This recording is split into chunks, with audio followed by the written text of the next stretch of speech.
पवित्र आत्मा जो सेवा करने वाले हैं उन्हें ही मिले। 120 लोग सारे सेवा करने वाले नहीं थे। किस पवित्र आत्मा के बपतिस्मा की जरूरत किसको है? किसको चंगाई करनी होगी? नो, हर एक जो मसीह में जयवंत जीवन जीना चाहता है, हर एक। यीशु ने कहा तुम मेरे प्रचारक नहीं होंगे, पास्टर नहीं होंगे, उसने कहा तुम मेरे गवाह होंगे। अगर तुम अपने परिवार में गवाह होना चाहते हो, you need the baptism Holi spirit. तुम्हें पवित्र आत्मा के बपतिस्मे की जरूरत है। तो अपने गांव में, अपने रिश्तेदारों में, अपने एरिया में अगर तुम गवाह होना चाहते हो कि ये लोग प्रभु में हैं, कि तुम्हें क्या जरूरत है? पवित्र आत्मा की भरपूरी की। और जब वो आएगा कि रिजल्ट चेंज होते हैं, लाइफ चेंज होती है। रेनार्ड बोंके परमेश्वर के एक दास थे। उनको परमेश्वर ने एक एक मैडम के द्वारा, एक परमेश्वर के दासी के द्वारा बुलवाया कि रेनार्ड, जर्मनी के थे, कि रेनार्ड मैं तुझे देख रही हूँ कि तू ब्लैक लोगों के बीच में सेवा करेगा, जो काले लोग हैं, जो उधर गोरे गोरों के बीच में था। तो कह रहा कि एक समय आया कि मैं बड़ा हुआ, मैं उन परमेश्वर ने जहां मुझे भेजा मैं चला गया, कि मैं कई कई मील पैदल चल के दूर दूर यात्रा करके आता था। कह रहे कि दो चार लोग सुनते थे मुश्किल से, और वे भी नहीं मानते थे। दो चार को, कोई एक एक सुन ले भाई, दूर गया है, कोई दो सुन ले, और कह रहा कि जब मैं वापस आऊं दोबारा उनसे मिलूं तो वैसे के वैसे ही सारा कुछ ऐसे ही मिले। तो कह रहा कि मैं रोता था प्रभु के पास जाके कि प्रभु, दूसरे देश में इसीलिए तो मुझे लेकर के आया है क्या, कि मैं इतना मीलों बेल चल करके आता हूँ, इतनी दूर दूर जाता हूँ, और ये लोग तो नहीं मानते।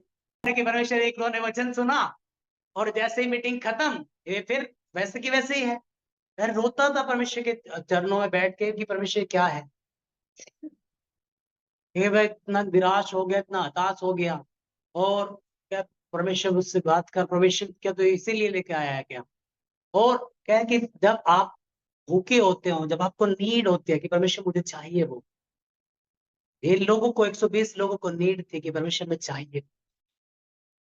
रेनार्ड बोंके ने भी जब उस ढूंढा, परमेश्वर मुझे वो पावर चाहिए, है कि क्रोज परमेश्वर आता है जो भरता है आत्मा से। उसको एक नक्शा दिखता है साउथ अफ्रीका का, तो उसमें बहुत सारी कंट्रीज है, और ऊपर से लेकर के नीचे तक देखता है कि यीशु के लहू से वो नक्शा धुल गया, और आवाज आई कि अफ्रीका बचाया जाएगा। परमेश्वर ने कहा कि तू जो दो चार लोगों में लेकर के बैठता है, वो स्टोरी में चेंज कर रहा हूँ। जब हम पावर चाहते हैं ऊपर से आने वाली, हालेलुया, यानी कि जब तक स्वर्ग से सामर्थ्य ना पाओ, यरूशलेम को ना छोड़ो। जब जब रेनाल्ड बोंके में वो सामर्थ्य थी, उसने बोलना स्टार्ट किया। जब पावर आती है हम क्या करते हैं? बोलते हैं। क्या है कि रेनाल्ड बोंके आत्मा से भरा, परमेश्वर ने गाइडेंस दी। एक पास्टर जिसके पास 20 30 40 लोग थे, उनको बोला कि हम एक मीटिंग करते हैं। उसने कहा एक बड़ा स्टेडियम बुक कर लो। पास्टर बोला ये तो एक कमरे में आ जाएंगे, 40 लोग हैं, उसमें से कोई कभी आता है, कोई कभी नहीं आता। 40 लोग हैं तो एक कमरे में आ जाएगी, जो है स्टेडियम बुक करने की क्या जरूरत है? तो उसने कहा नहीं, हम एक स्टेडियम बुक करेंगे, क्योंकि जब आप विश्वास करते हैं, आपके रिजल्ट लोगों को समझ में नहीं आते। दाऊद भी जब पत्थर लेकर के चला, किसी को पता था कि ये क्या करके आने वाला है? हालेलुया। तो रेनाल्ड बोंके ने कहा कि स्टेडियम बुक कर लो। ओ पास्टर कर गया क्या? तो उन्होंने एक एक जगह हायर की। तो पहले दिन कह रहा कि पहले दिन ही 100 लोग आ गए। मैं आगे से लेकर पीछे तक कई कई बार गिने। तो वे जहाँ पे वो प्रचार कर रहे थे, चुपचाप बैठे थे कि भाई साहब विश्वासी 40 ही थे, वे भी सारे नहीं आते थे। परमेश्वर पहले दिन 100 को लेके आया। तो खैर कि जब मैं प्रार्थना, मैं वचन प्रचार कर रहा था, उनमें से एक खड़ा हो गया कि मैं ठीक हो गया हूँ।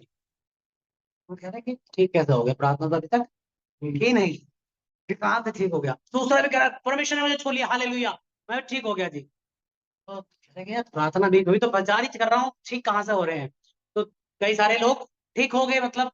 तो कह रहे कि परमेश्वर ने कहा कि मुझे ठीक करने के लिए तेरे प्रचार खत्म होने का इंतजार करने की जरूरत नहीं है, मैं जब चाहूं तब छू सकता हूँ। अगले अगले दिन लोग डबल हो गए, 2-4 दिनों में वो स्टेडियम पूरा भर गया। परमेश्वर ने माइटी काम करने स्टार्ट किए। परमेश्वर ने कहा दूसरी जगह जा, उधर जाएं, है ना, तीसरी जगह जा, उधर जाएं। हजारों की भीड़ आने लगी, लोग चंगे होने लगे, लोग फ्री होने लगे, लोग आजाद होने लगे, लोग ब्लेस होने लगे। एक एक रोज उन्होंने मीटिंग रखी और उसमें साथ 75,000 लोग आए। वो बड़ी भीड़। कह रहा कि मैं ये है परमेश्वर का काम। 2-4 लोग आते थे, अब 70,000 75,000 लोग आए। कह कि परमेश्वर ने, कह रहा कि ये परमेश्वर का मैक्सिमम। कह कि प्रभु ने डांट रहा कि बेवकूफ, अभी तो कुछ भी नहीं है, अभी तो कुछ भी नहीं है, ये तो जस्ट एक शुरुआत है। और क्या है कि 1 लाख, 2 लाख, 10 लाख, 20 लाख, 35-35 लाख लोगों की भीड़ की भीड़, जैसे कि बहाव आने लगे। कब? हालेलुया। जिस काम को करने की उसने आपको बुलाहट दी है, वो काम करने की सामर्थ्य भी मांगना। कि उसने रोया, परमेश्वर मैं क्या करूं,